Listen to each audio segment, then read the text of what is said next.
আজকে আবার একটা নতুন পার্ট নিয়ে চলে এলাম তোমাদের সামনে। আজকে যে ক্লাসটা সেটা হচ্ছে ইন্টারভিউ সেশন। কিসের ভিত্তিতে?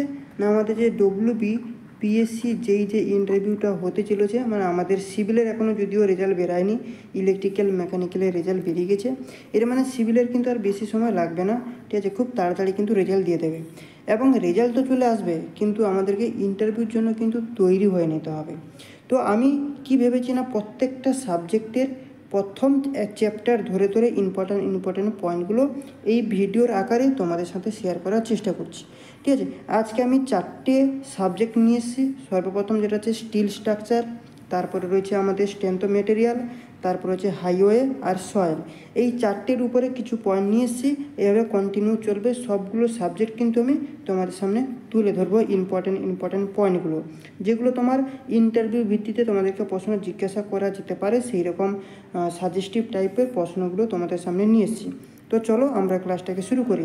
আজকে সর্বপ্রথম প্রশ্ন স্টিল স্ট্রাকচারের ক্ষেত্রে, যে স্টিল স্ট্রাকচারের যে ডিজাইন করা হয়, যে ডিজাইনটা আমরা করি, সেই ডিজাইন কোডটা কত। এখানে তুমি দেখতে পাচ্ছ যে ডিজাইন কোড যদি তোমাকে জিজ্ঞাসা করা হয় তাহলে তুমি কি বলবে? এক্ষেত্রে দু রকমের প্রশ্ন আসে। ডিজাইন কোডের কথা যদি আসে তাহলে দু রকমের প্রশ্ন আসবে। কি? একটা আসবে ওয়ার্কিং স্টেট মেথড আর একটা আসবে লিমিট স্টেট মেথড। তো ওয়ার্কিং স্টেট মেথডের ক্ষেত্রে যে কোডটা আমরা ইউজ করি সেটা হচ্ছে ইন্ডিয়ান স্ট্যান্ডার্ড 800-1984। এটা হচ্ছে আমাদের ওয়ার্কিং স্টেট মেথডের ক্ষেত্রে। আর লিমিট স্টেট মেথডের ক্ষেত্রে কত?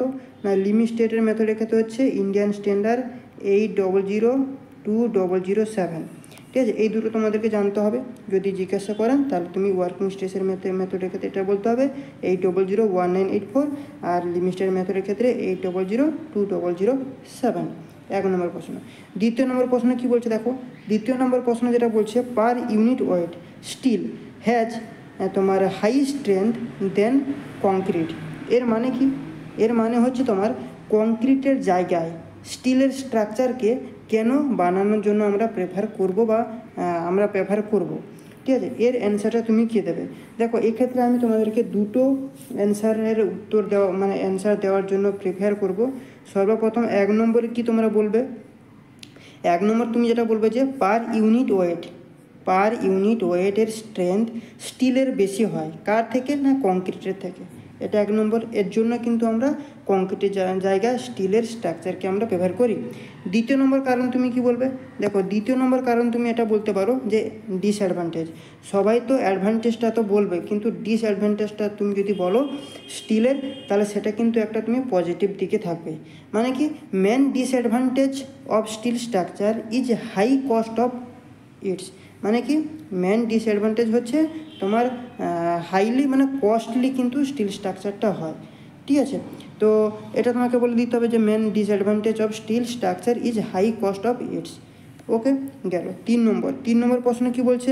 পিউরেস্ট ফর্ম আয়রনের পিউরেস্ট ফর্ম তোমাকে জিজ্ঞেস করেছে। তাহলে আয়রনের পিউরেস্ট ফর্ম হচ্ছে কি? Route iron. এখানটা লিখে দিচ্ছি WROUGHT, রাউট আয়রন। কিন্তু এটা তো তুমি বলে দেবে, কিন্তু এখানে তোমাকে ফট করে জিজ্ঞাসা করে দেবেন এর কার্বন কন্টেন্টের পার্সেন্টেজ কত। তখন তোমাকে বলতে হবে লেস দেন 0.15% হচ্ছে এর কার্বন কন্টেন্ট। তাই এটা পিউরেস্ট ফর্ম বলা হয়। যেহেতু তোমার কার্বন কন্টেন্টের পার্সেন্টেজটা হচ্ছে লেস দেন 0.15%, তাই এটা পিউরেস্ট ফর্ম কিন্তু একে বলা হয়। ঠিক আছে? এটা গেলো 3 নম্বরে। এরপরে আমরা যাব 4 নম্বর। 4 নম্বর কী বলছে দেখো, পেজটা একটু উপরে দিকে নিয়ে। 4 নম্বর বলছে, দেখো আমরা পিউরেস্ট ফর্ম জানলাম, এর মানে তোমাকে ইমপিউরেস্ট ফর্মটাও কিন্তু জিজ্ঞেস করতে পারে। তাহলে তোমার ইমপিউরেস্ট ফর্ম আয়রনের ইমপিউরেস্ট ফর্ম কি? তখন সেটাকে তোমাকে বলতে হবে পিগ আয়রন। কি? Pig iron. ঠিক আছে? আয়রনের তোমার ইমপিউরেস্ট ফর্ম হচ্ছে পিগ আয়রন। এই পিগ আয়ন যেটা পিগ আয়ন তার যে কার্বন কন্টেন্টের পরিমাণ কত, পার্সেন্টেজটা, সেটা হচ্ছে 3.5 to 4.5%, এর মধ্যে কিন্তু ভেরি করে। ঠিক আছে? চলো 5 নম্বর প্রশ্ন। 5 নম্বর প্রশ্ন কি বলছে? 5 নম্বর প্রশ্ন বলছে তোমার প্লাস্টিক স্ট্রেন। কি? Plastic strain is 10 to 15 Times of elastic strain. এর মানে কি? দেখো, এর মানে হচ্ছে তোমার প্লাস্টিক স্ট্রেনের যে রিলেশান কি হয় ইলাস্টিক স্ট্রেনের সঙ্গে, এইটাই তো বোঝাতে চাইছে। মানে প্রশ্নটা এইভাবে তোমাকে জিজ্ঞাসা করবেন যে প্লাস্টিক স্ট্রেনের রিলেশান কী হবে তোমার ইলাস্টিক স্ট্রেনের সঙ্গে।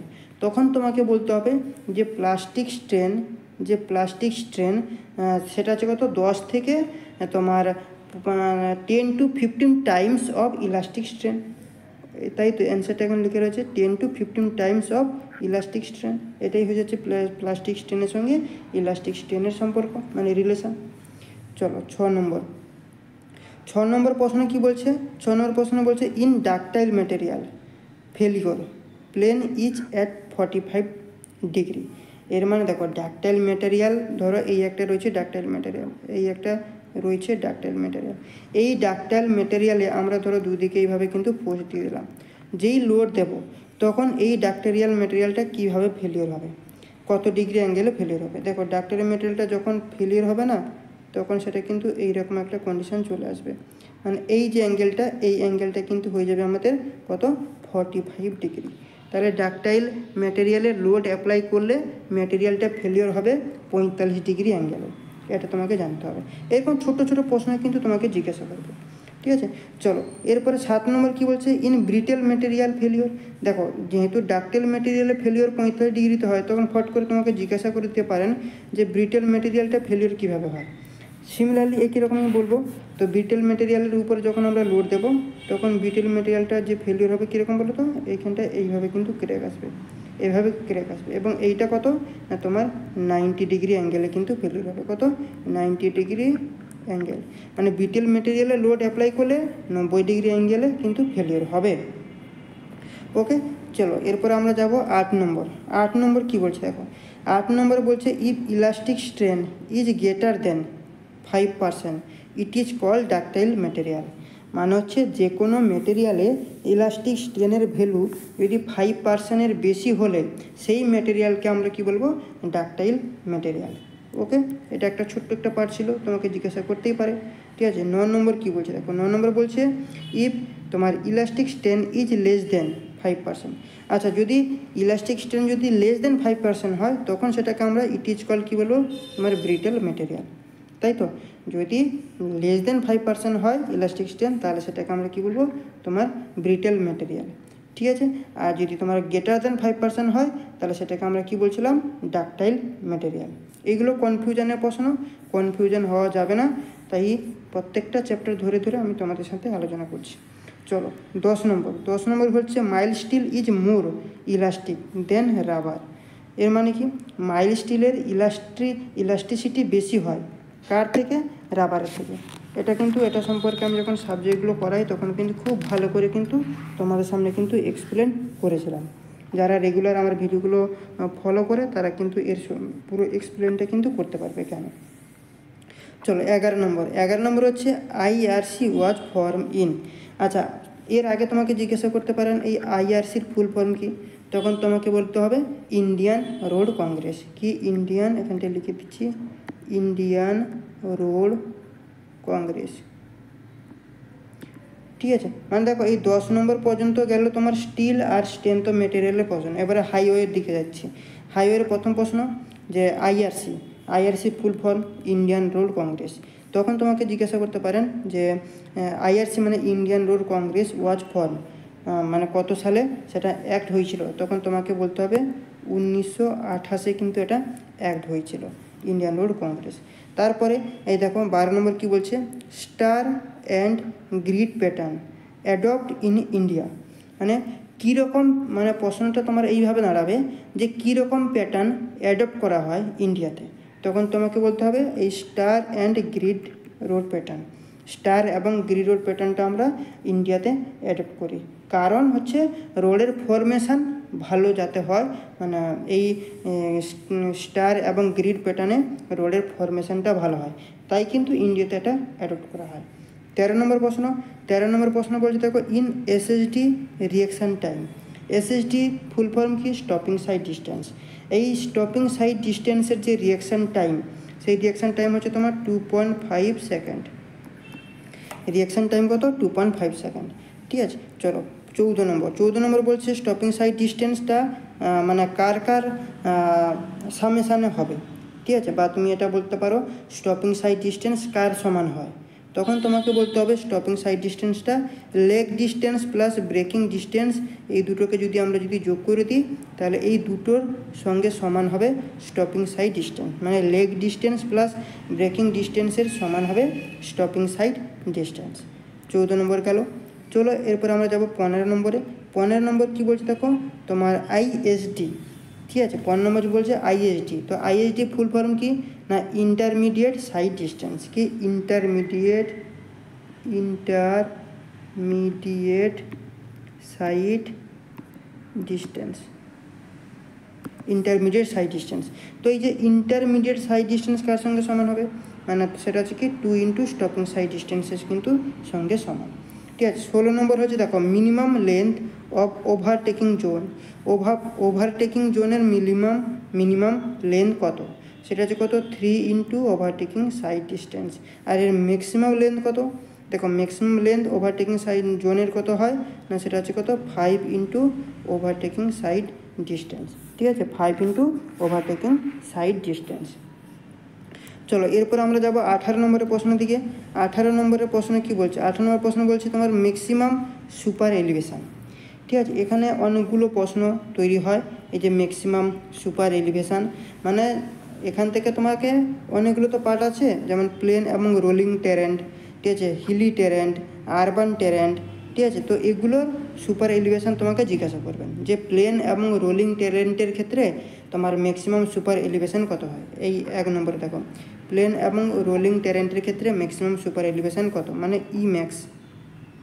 ইম্যাক্স কত, তাহলে সেটা কত হবে 0.07 বা 7% তুমি বলতে পারো। দ্বিতীয়ত হচ্ছে হিলি এরিয়া ক্ষেত্রে এই ম্যাক্সের পরিমাণ কত, সেটা আছে কত 0.10। আর আরবান এরিয়ার ক্ষেত্রে হচ্ছে কত 0.04। এই 3টে ভ্যালু কিন্তু খুবই গুরুত্বপূর্ণ, এখান থেকে তোমাকে কিন্তু জিজ্ঞাসা করতে পারেন প্রশ্ন, ঠিক আছে। চলো এরপরে 19 নম্বরের দিকে যাব। 19 নম্বর কি বলছে, 19 নম্বর বলছে রেডিয়াস অফ কার্ভ। যদি তোমার রেডিয়াস অফ কার্ভ মানে এখান থেকে কীরকম প্রশ্ন তোমাকে জিজ্ঞাসা করতে পারেন, দেখো যে রেডিয়াস যদি 300 মিটারের বেশি হলে সেক্ষেত্রে আমরা কি করি, এক্সট্রা ওয়াইন্ডিংয়ের দরকার পড়ে না, তাই তো।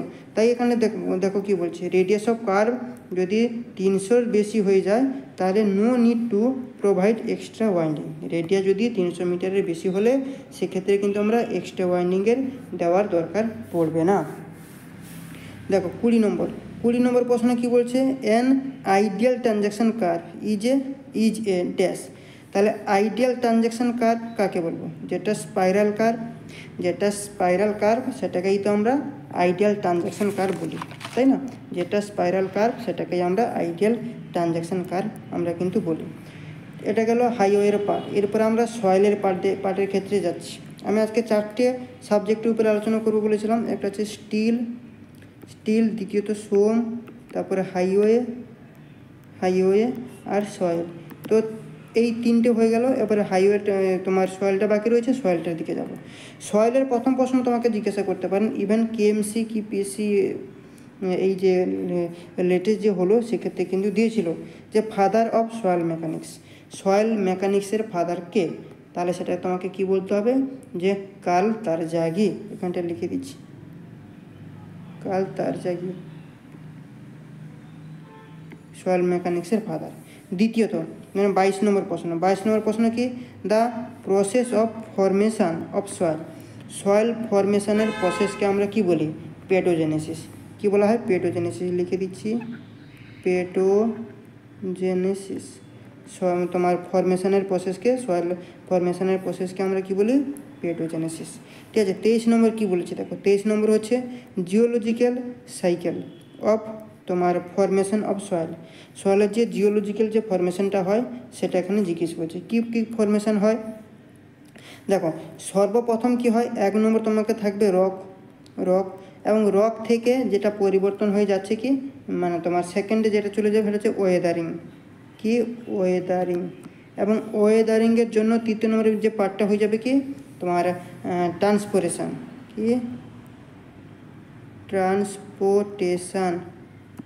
ঠিক আছে। এবং ট্রান্সপোর্টেশনের পরে কি হয়ে যাবে, ডিপোজিশন।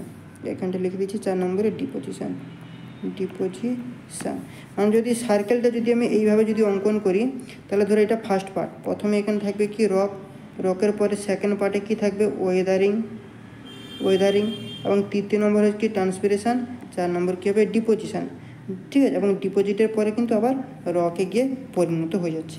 এটাই হয়ে যাচ্ছে আমাদের জিওলজিক্যাল সাইকেলের ফরমেশন, এটা তোমাকে বলতে হবে, ঠিক আছে। চলো 23 নম্বর হয়ে গেল, 23 নম্বর হচ্ছে আমাদের এটা হয়ে গেল। এরপরে 24 নম্বর হচ্ছে তোমার সয়েল এবং তার কিছু ফরমেশন, মানে কোন সয়েলটা কী ফরমেশানে চলছে। দেখো সর্বপ্রথম এখানে রয়েছে কি এলুভিয়াল সয়েল, মানে তোমাকে প্রশ্ন ধরো করবেন যে এলুভিয়াল সয়েল কিসের জন্য ফরমেশন হয়, তখন তুমি কি বলবে। তো এই যে এলুভিয়াল সয়েল সেটা হচ্ছে তোমার রানিং ওয়াটার, এখানটায় লিখে দিচ্ছি রানিং ওয়াটার। এলুভিয়াল সয়েল তো আমার রানিং ওয়াটারের জন্য কিন্তু ফরমেশন হয়। দ্বিতীয়ত হচ্ছে যেটা কি লেকেস্ট্রাল সয়েল, সেটা কিসের জন্য হয়, লেক ওয়াটার, কি লেক ওয়াটারের জন্য হয়। তৃতীয় নম্বর হচ্ছে কি না মেরিন সয়েল, এই মেরিন সয়েল কিসের জন্য হয়, সি ওয়াটারের জন্য, কি সি ওয়াটার। সয়েল মেকানিক্সের ক্লাস অনেকগুলো রয়েছে, সেক্ষেত্রে এগুলো সম্পর্কে ডিটেলস এক্সপ্লেন করা রয়েছে। যারা দেখোনি তোমরা প্লে লিস্টে যাবে, এই ভিডিওর প্লে লিস্টে গেলে কিন্তু তোমরা পেয়ে যাবে, বা চ্যানেলের প্লে লিস্টে গেলে ওখানে সয়েল মেকানিক্সের ফোল্ডার রয়েছে প্লে লিস্ট, সেখান থেকে তোমরা আরও ডিটেলসে এক্সপ্লেনগুলো নিতে পারো, ঠিক আছে। দেখো এরপর হচ্ছে এওলিয়ান সয়েল বা লুজ সয়েল। এওলিয়ান বা তোমার লুজ সয়েলটা কিসের জন্য হয়, ওয়াইন্টের জন্য হয়, ঠিক আছে। তারপর দেখো কলিউভিয়াল সয়েল, যেটাকে আমরা কি টেলাস বলা হয়, এই কলিউভিয়াল সয়েল কিসের জন্য হয়, গ্র্যাভিটির জন্য, তাই তো, গ্র্যাভিটির জন্য হয়।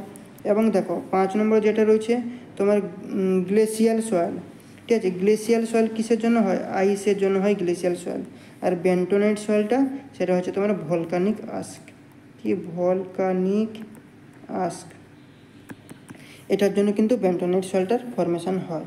চলো এরপরে যাবো আমরা ওয়াটার কন্টেন্ট। ওয়াটার কন্টেন্ট কি, ওয়াটার কন্টেন্টকে আমরা কী দিয়ে ডিনোট করি, ডব্লু। তাহলে এর মানে কি, এটা হচ্ছে তোমার weight of water by weight of solid, তাহলে weight of water by weight of solid, এটা মানেই হয়ে যাচ্ছে আমাদের কি ওয়াটার কন্টেন্ট। তাহলে এই যে ওয়াটার কন্টেন্টের রেশিওটা কী হয়ে যাবে, ওয়াটার কন্টেন্টের রেশিও আমরা জানি, এটা সম্পর্কে খুব ভালো করে মনে রাখার ক্যাপাসিটিও তোমাকে বলেছিলাম 0 to 100%, মানে কি 100%-এর কম, কিন্তু 0 বা 0-র সমান কিন্তু হতে হবে, এটাই তো ওয়াটার কন্টেন্ট, তাই না। তো এগুলো সম্পর্কে আরও ডিটেলসে কিন্তু এক্সপ্লেন করা রয়েছে। ভিডিওটা যদি ভালো লাগে তাহলে অবশ্যই চ্যানেলটাকে সাবস্ক্রাইব করো, লাইক করো, বন্ধুবান্ধবের সাথে বেশি বেশি করে কিন্তু শেয়ার করো। চলো 26 নম্বর কী বলছে দেখো, 26 নম্বর বলছে ভয়েড রেশিও। ভয়েড রেশিওকে আমরা কী দিয়ে ডিনোট করি, ই দিয়ে ডিনোট করি। তাহলে ভয়েড রেশিও মানে আমরা কী জানি, ভলিউম অফ ভয়েড, তাই তো, volume of void by volume of solid. তাহলে এর যে লিমিট, এর লিমিটটা কী হয়, তাহলে ভয়েড রেশিওর লিমিট কী হয়, এইটা, তাই না। তাহলে এটা তোমাকে মনে রাখতে হবে, মানে 0-র থেকে বেশি হবে, 0-র থেকে বেশি হবে। আর পোরোসিটি মানে কি, পোরোসিটি বা তুমি এটাকে এইভাবেও বলতে পারো, এই যে তোমার আমি এখানে বললাম না যে ভলিউম অফ সলিড, এই সলিডটাকে তুমি কি বলতে পারবে, যে টোটাল ভলিউম বাই 1+E এর সঙ্গে সমান হবে। এই ভলিউম অফ সলিডটা টোটাল ভলিউম বাই 1+E এর সঙ্গে কিন্তু সমান হয়ে যাবে, ডেরিভেশন করলে কিন্তু সেই একই রিলেশান কিন্তু চলে আসবে।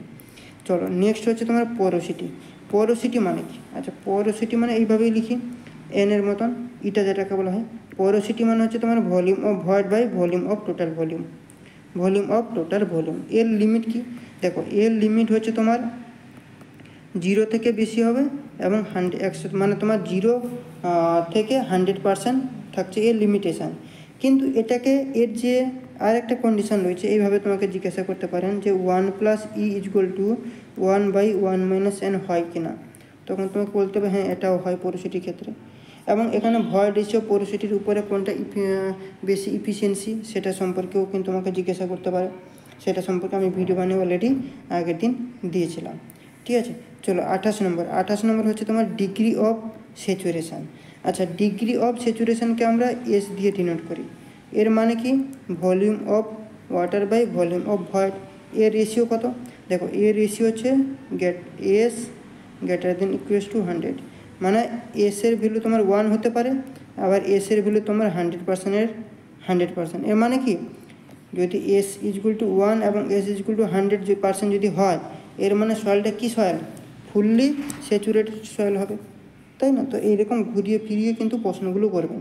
দেখো ইন্টারভিউতে এসবের বাইরে কিন্তু আর প্রশ্ন হতে পারে না, এই সব ছোটো ছোটো প্রশ্নগুলো কিন্তু জিজ্ঞাসা করবেন এবং ইন্টারভিউর যে স্যাররা থাকবেন তোমাকে ফাঁদে ফেলার চেষ্টা করবেন যে তোমার ধৈর্য ক্ষমতাটা কত, ঠিক আছে? এবং এই যে রেশিওগুলো না, লিমিটেশনগুলো, এইগুলো কিন্তু ঘুরিয়ে ফিরিয়ে জিজ্ঞাসা করবেন।